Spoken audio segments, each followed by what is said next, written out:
Tanga ho talaga ng ginawa ng administrasyon na ito. Hindi, alam nyo, itong survey na bago ngayon ay isang patunay lamang po mga kababayan na talagang ang ginawa ng administrasyon ni Marcos ay puro kapalpakan. Yan ang katotohanan. Gago! Kasi mantakin mo, presidente ka. And yet, ito ang resulta ng survey. Alam mo, ito first time in the Philippines po ito. First time in the Philippines. Bakit to kanyo? Kasi usually, yung before Duterte mga kababayan, masasabi natin, yung mga presidente noon, bumababa talaga during the midterm o itong kalahati ng taon nila bilang isang pangulo. Pero, ito ang first time. Hindi, nung mga nakaraang taon, hindi umaangat yung dating pangulo. Anong halimbawa ko? Yung kay Pinoy. Halimbawa kay Pinoy. Nung siya ho ay presidente, midterm bumaba din siya. Pero hindi umangat yung nakaraang presidente na si Gloria. Hindi ho umangat. Naintindihan natin? Ibig sabihin, bumaba man si Pinoy noon because bumaba siya because of his performance. Pero walang nagsasabi noon, gusto namin ibalik si Gloria. Walang ganon. Siguro meron iilan. This is the first time, mga kababayan, wherein in the middle of the panunungkulan ni Marcos, sinasabi ng taong bayan, balik tayo doon sa nakaraan. Gusto namin nakaraan, lumayas ka na dyan. Ganon. At hindi lang yun. O sige na nga, kung hindi man yung nakaraan, yung anak lang nung nakaraan. Ganon ka diring-diriho ang mga Pilipino kay Marcos. Di ba? Yan ang katotohanan. Yan po ang talagang katotohanan. Alam nyo, dapat talaga mag-isip ng administrasyon ni Marcos kung bakit nagkaganire. Kung bakit po nagkaloko-loko. Bakit? Marami ng factor dyan. Yung impeachment na nangyari, which is may survey din dyan na ayaw ng mga Pilipino. Hindi lang po yun. Yung illegal, no due process na ginawa nila kay Pangulong Duterte, isa pa ho yun. Di ba? Pero more than that, marami pa. Yung pagtaas ng bilihin, hindi mapigilang bumubulusok na pagtaas ng bilihin. Yung krimen na umaakyat, ang dami po niyan. Kahit i-deny nila ng i-deny. Kahit sabihin nilang fake news, fake news, fake news. Lahat sila fake news eh. Yan ang sinasabi. Hindi mo madideny yan kasi ramdam ng mga Pilipino yan. Yan yung mga basic needs. Ano yun? Food security, peace and order. Yan ang mga basic needs. Hindi ho nararamdaman ng taong bayan yun. Walang food security. Ibig sabihin, gutom na pagutom ng pagutom. As a matter of fact, kung dati nga, yung sahod, kahit papaano, kinakaya pa. Ngayon, hindi na talaga. Kaya na rin, damay na rin po doon yung peace and order.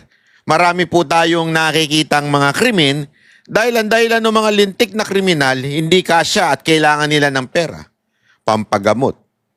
Mantakin mo sa ka nakakita na walang health system na matino na bansa. Tayo lang ho yun. Tsaka yung mga Timbuktu siguro. At tsaka yung mga mahihirap na bansa. Tayo at ay mahihirap ang bansa. Yan yung mga walang health system. Mga kababayan, kung walang health system, ano pa ang mangyayari sa Pilipinas? Siyempre, maghihirap lalo ang mga Pilipino. Mantakin mo, sobrang mura na nga ng junk foods. Hindi, ito kung dati, di ba, ang usap-usapan dyan, kakain ka, pag mahirap ka, ito, itong panahon namin, yung panahon pa namin, pag ikaw, kumain ka ng tuyo, mahirap ka.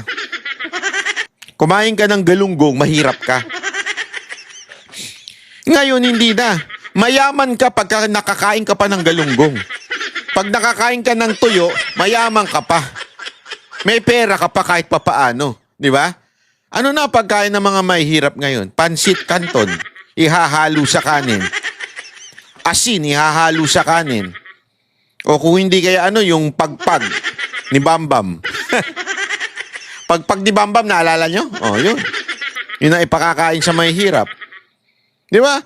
So, ano ibig ko sabihin? Talaga naman yung quality of life, bumagsak within 3 years. And, ramdam ho ng mga Pilipino yan. That's why, bumaba talaga ang ratings ni Marcos. Dagdagan mo pa ng mga abusadong politiko. Dinagdag mo pa yan, di ba? Alam naman natin, basta kalaban, pinag-iinitan nila. Akala kasi nila nakakalamang sila dun eh. Nakikita ng taong bayan yan. Di ba? Yung pinag-iinitan mo yung kalaban, nakikita. Kasi iisipin talaga ng mga Pilipino kaysa na ginagawa ang trabaho ng mga nasa gobyerno, namumuliti ka lang. Halimbawa, palala ng palala yung flood control. Di ba? Yung issue ng flood control, palala ng palala. Kaya tuloy, baha ng baha. Kitang-kita ng mga Pilipino yun. Naninanakaw ang pera ng mga Pilipino. At higit sa lahat, mga kababayan, sa tingin ko, malaking factor, ito talagang dumausdos pababa.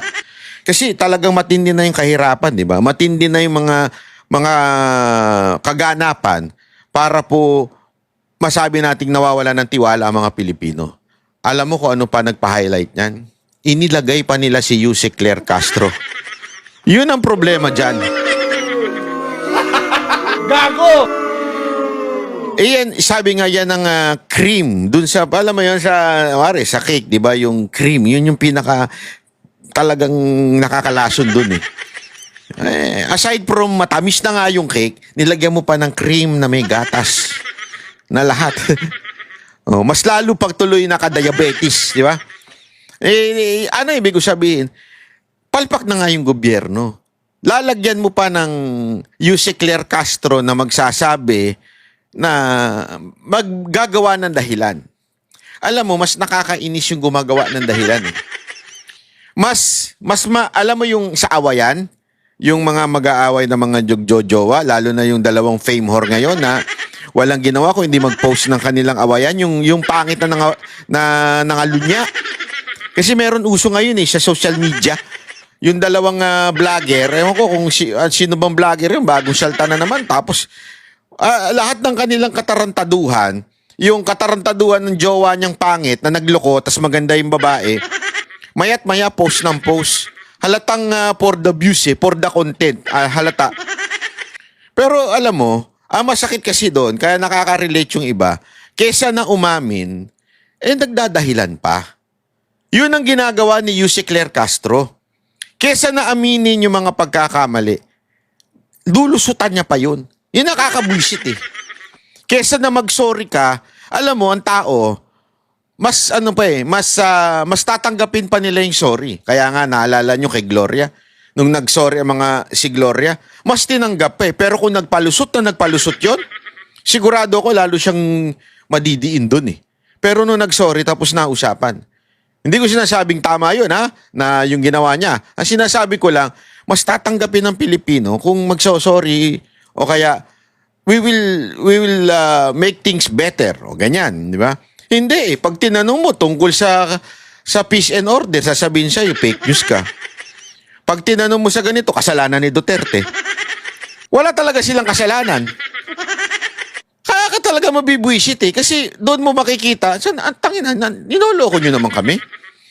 Loko-loko na nga kami, nabudol na nga kami, lulukohin nyo pa kami. Yun na masama doon nabudol na nga yung mga Pilipino, tapos ngayon magpapalusot pa kayo. Diba? Yung palpak na 20 pesos na bigas. Ano ginawa nila? Nag-hire sila ng mga vlogger, nabobong mga vlogger, na susubukan palusutin.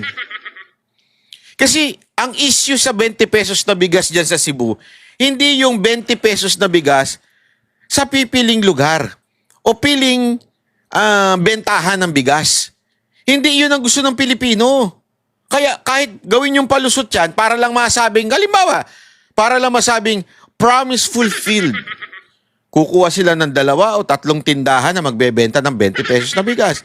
Sinong niloko ninyo? Kaya lalong nabibwisit ang mga Pilipino.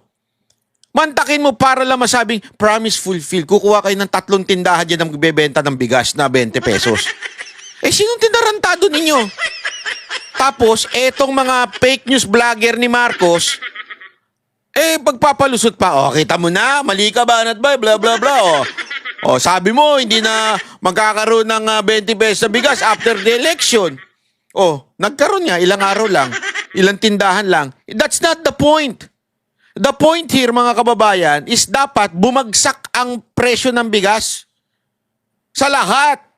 Luzon, Visayas at Mindanao, huwag nyo lolokohin ng taong bayan. Kaya nabibuisit lalo sa inyo mga Pilipino, niloloko ninyo eh. Naloko na nga sila, lulukuhin nyo pa. Diba? Yun ang problema mga kababayan. Kaya tuloy busit na mga Pilipino. Kaya ngayon bumagsak lalo ang rating ni Marcos. That's the truth, diba?